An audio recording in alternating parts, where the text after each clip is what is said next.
Rusiyanın Yekaterinburg şəhərində xüsusi təyinatlı dəstə tərəfindən öldürülən Azərbaycanlıların sayı 5-ə çatıb.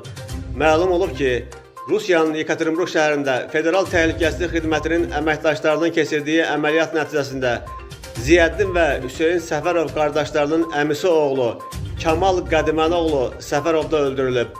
Əməliyyat zamanı qətlə yetirilən Hüseyin Səfərov Azərbaycan, Ziyəddin Səfərov isə Rusiya vətəndaşıdır.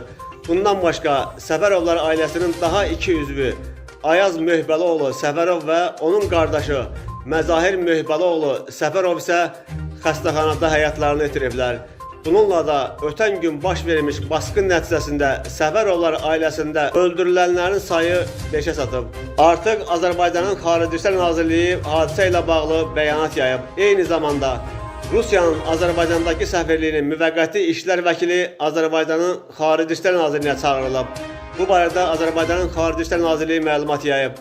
Məlumatda bildirilir ki, iyunun 28-də Rusiyanın Azərbaycandakı səfirliyinin müvəqqəti işlər vəkili Pyotr Valakovik Rusiyanın Yekaterinburg şəhərində Azərbaycanlılara qarşı hücumlarla əlaqədar Xarici İşlər Nazirliyinə çağırılıb.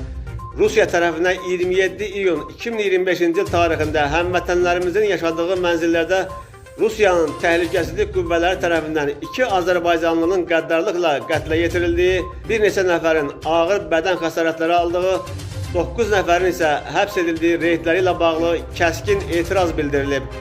Məsələnin araşdırılması, zorakılıq törədən bütün şəxslərin tezliklə cinayət məsuliyyətinə cəlb olunması barədə gözləntimiz qarşı tərəfin diqqətinə çatdırılıb deyə Azərbaycanın Xarici İşlər Nazirliyinin məlumatında vurğulanıb.